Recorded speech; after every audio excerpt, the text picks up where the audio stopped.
Hey, you know what time it is.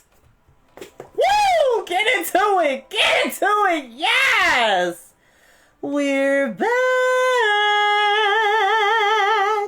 with Storytime with Chris. We're back, happy people.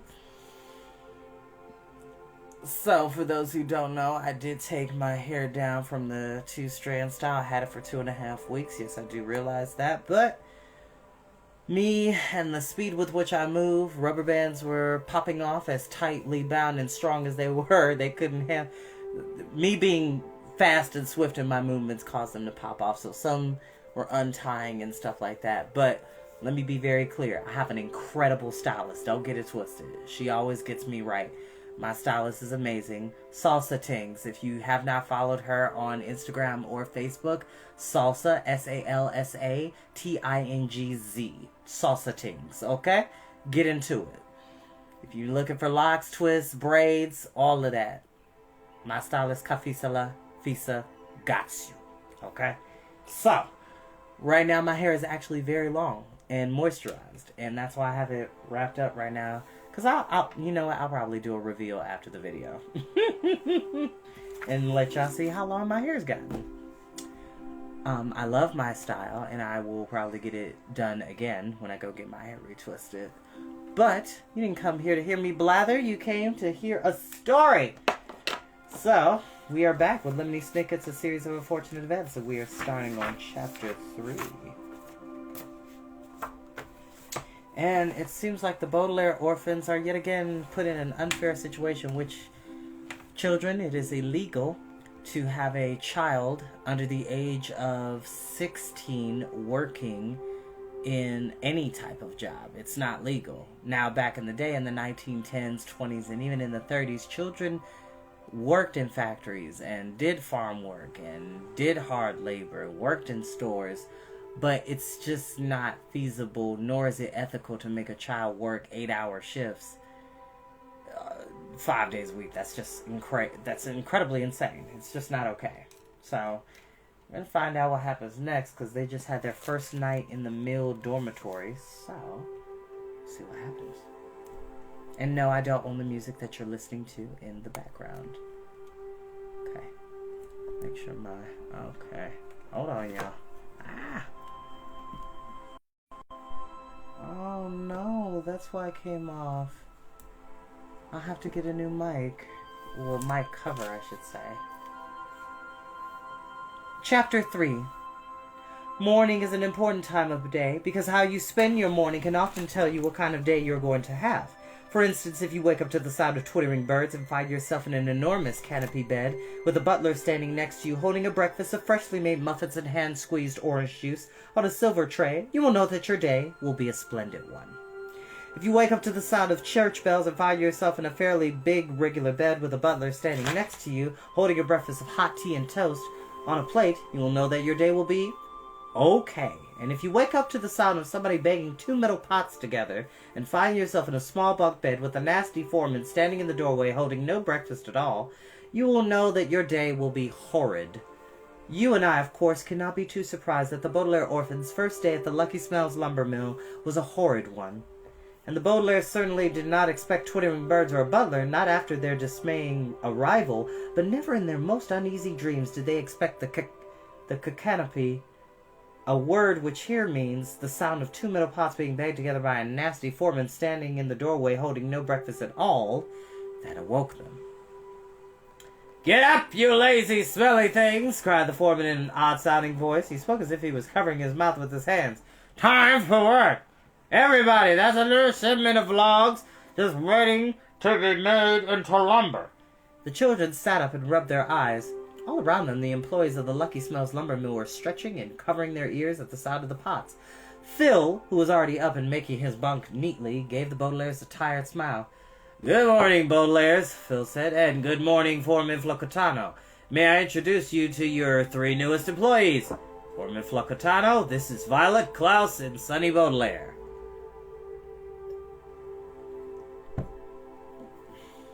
"I heard we've made some new workers," the foreman said, dropping the pots to the floor with a clatter. "But nobody told me they'd be dwarves." "We're not dwarfs," Violet explained. "We're children." Children, dwarves, what do I care? Foreman Flacotano said in his muffled voice, walking over to the orphan's bunk. All I care is that you get out of his bed this instant and go straight to the mill. The Baudelaires hopped out of the bunk bed, not wanting to anger men who banged pots together instead of saying good morning. But once they got a good look at Foreman Flacotano, they wanted to hop back into their beds and pull the covers over their heads. I'm sure you've heard it said that appearance does not matter so much, and that it is what's on the inside that counts. This is, of course, utter nonsense, because if it were true, then people who were good on the inside would never have to comb their hair or take a bath, and the whole world would smell even worse than it already does. Appearance matters a great deal, because you can often tell a lot about people by looking at how they present themselves.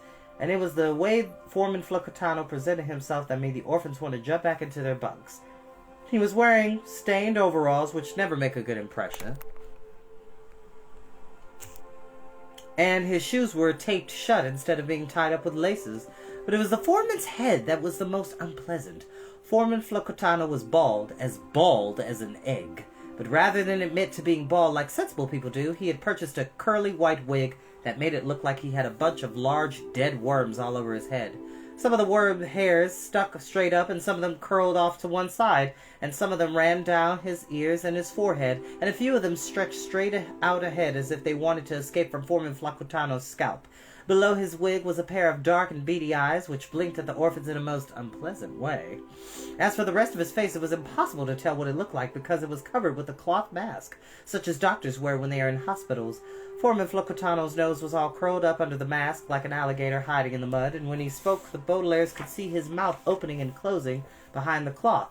It is perfectly proper to wear these masks in hospitals, of course, to stop the spreading of germs, but it makes no sense if you're the foreman of the Lucky Smells lumber mill. Agreed.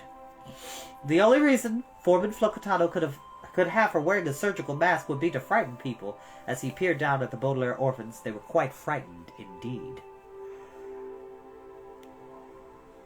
Excuse me. Sorry, yeah. The first thing you do, Baudelaires, Foreman Flacotano said, is pick up my pots and never make me drop them again. But we didn't make you drop them, Klaus said. Bram! Sonny added, which probably meant something along the lines of, and our last name is Baudelaire. If you don't pick up the pots this instant, Foreman Flacotano said, you will get no chewing gum for lunch. The Baudelaire orphans did not care much for chewing gum, particularly peppermint chewing gum, which they were allergic to, but they ran to the pots. Violet picked one up and Sonny picked up the other, while Klaus hurriedly made the beds. Give them to me! Foreman Flacotano snapped and grabbed the pots out of the girls' hands. Now, workers, we've wasted enough time already. To the mills! Logs are waiting for us. I hate log days, one of the employees grumbled, but everyone followed Foreman Flacotano out of the dormitory and across the dirt-filled courtyard to the lumber mill, which was a dull gray building with many smokestacks, sticking out of the top like a porcupine's quills. The three children looked at one another worriedly, except for one summer day back when the Baudelaires were still alive. The parents, I mean. When the Baudelaires had opened a lemonade stand in front of their house, the orphans had never had jobs, and they were very nervous. The Baudelaires followed Foreman Flacotano into the lumber mill and saw that it was all one huge room, filled with enormous machines. Violet looked at a shiny steel machine with a pair of steel pincers like the arms of a crab, and tried to figure out how this invention worked. Klaus examined a machine that looked like a birdcage, with an enormous ball of string taped inside, and tried to remember what he had read about lumber mills. Sonny stared at a rusty, creaky-looking machine that had a circular saw blade that looked quite jagged and fearsome, and wondered if it was sharper than her own teeth. And all three Baudelaires gazed at a machine covered in tiny smokestacks that yelled a huge flat stone in the air, and wondered what in the world it was doing there. The Baudelaires had only a few seconds to be curious about these machines, however, before Foreman Flacotano began clanging his two pots together and barking out orders. The logs! The logs! He shouted. Turn on the pincher machine and get started with the logs. Phil ran to the pincher machine and pressed an orange button on it. With a rough, whistling noise, the pinchers opened and stretched toward the far wall of the lumber mill. The orphans had been so curious about the machines that they hadn't noticed the huge pile of trees that were stacked, leaves and roots and all, along one wall of the lumber mill, as if a giant had simply torn a small forest out of the ground and dropped it into the room. The pinchers picked up the tree on top of the stack and began lowering it to the ground, while Foreman Flocotano banged his pots together and shouted, "The debarkers! The debarkers!" Another employee walked to the back corner of the room, where there was a stack of tiny green boxes and a pile of flat metal rectangles, as long and thin as an adult eel. Without a word, she picked up the pile of rectangles and began distributing them to the workers. "Take a debarker," she whispered to the children. "One each."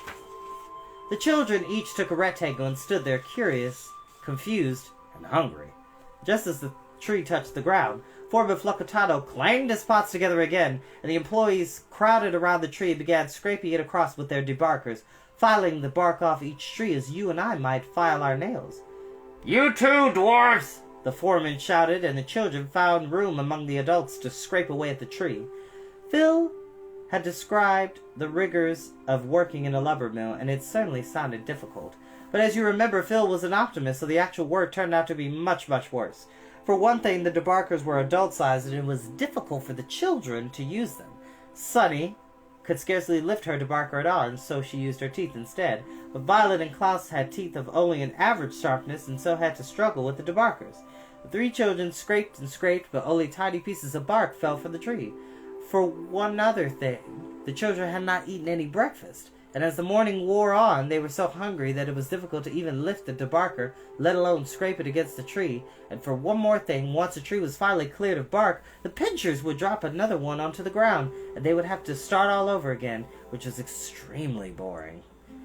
But for the worst of it all, the noise at the Lucky Smells lumber mill was simply deafening. The debarkers made their displeasing scraping sound as they dragged across the trees. The pinchers made their rough whistling noises as they picked up logs, and Foreman Flocotano made his horrendous clanging noise as he banged his pots together. The orphans grew exhausted and frustrated. Their stomachs hurt and their ears rang, and they were unbelievably bored. Excuse me, y'all. I'm so sorry. I've been at work prior to doing this, so please forgive me. Finally, as the employees finished their 14th log, Foreman Flocotano banged his pots together and shouted, "Lunch break! Lunch break!" The workers stopped scraping and the pinchers stopped whistling, and everyone sat down exhausted on the ground. Foreman Flocotano threw his pots on the floor, walked over to 3 green boxes, and picked one. Opening it with a rip, he began to toss small pink squares at the workers, one to each. "You have 5 minutes for lunch!" he shouted, throwing 3 pink squares at the children. Baudelaire could see that the damp patch had appeared on his surgical mask from spit flying out of his mouth as he gave orders. "Just 5 minutes!" Violet looked from the damp patch on the mask to the pink square in her hand, and for a second she didn't believe that what she was chewing or looking at was gum. "This is gum," she said. Violet looked from his sister's square to his own. "Gum isn't lunch," he cried. "Gum isn't even a snack." "Tanko," Sunny shrieked, which meant something along the lines of, "and babies shouldn't even have gum because they could choke on it." "You better eat your gum," Phil said, moving over to sit next to the children. "It's not very filling, but it's the only thing they'll let you eat until dinner time." "Well, maybe we can get a little earlier tomorrow," Violet said, "and make some sandwiches." "We don't have any sandwich-making ingredients," Phil said. "We just get one meal, usually a casserole every evening." "Well, maybe we could go into town and buy some ingredients," Klaus said. "Wish we could," Phil said, "but we don't have any money." "What about your wages?" Violet asked. "Surely you could spend some of the money you earn on sandwich ingredients." Phil gave the children a sad smile and reached into his pocket. "At the Lucky Smells lumber mill," he said, bringing out a bunch of tiny scraps of paper, "they don't pay us in money. They pay us in coupons. See, here's what we earned yesterday. 20% off a shampoo at Sam's Haircutting Palace. The day before that, we earned this coupon for a free refill of iced tea, and last week we earned this one. Buy 2 banjos and get 1 free. Trouble is, we can't buy banjos, 2 or otherwise, because we don't have anything but these coupons."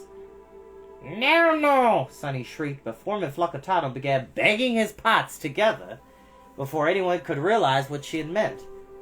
"Lunch is over. Back to work, everyone. Everyone except you, Boderlamps. The boss wants to see you 3 in his office right away." The 3 siblings put down their debarkers and looked at one another. They had been working so hard that they had almost forgotten about meeting their guardian, whatever his name was. What sort of man would force small children to work in a lumber mill? What sort of man would hire a monster like Foreman Flocatano? What sort of man would pay his employees in coupons or feed them only chewing gum?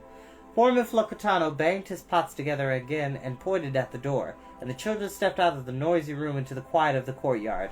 Klaus took the map out of his pocket and pointed the way to the office. With each step, the orphans raised small clouds of dust that matched the clouds of dread hovering over them. Their bodies ached from the morning's work, and they had an uneasy feeling in their empty stomachs. As they had guessed from the way their day began, the three children were having a bad day. But as they got closer and closer to the office, they wondered if their day was about to get worse.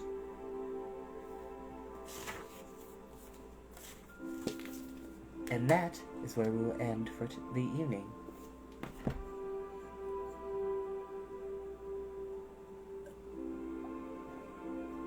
So, as always, I appreciate you all for watching. Like I said, you don't have to watch these videos when they go live. You're more than welcome to watch them in your downtime, nap time, max, relax, and chillaxing time, in between time, break time, study time, anytime you want to hear a highly animated voice bring you wonderful, magical stories. I love you all, and I will see you next time. Bye-bye.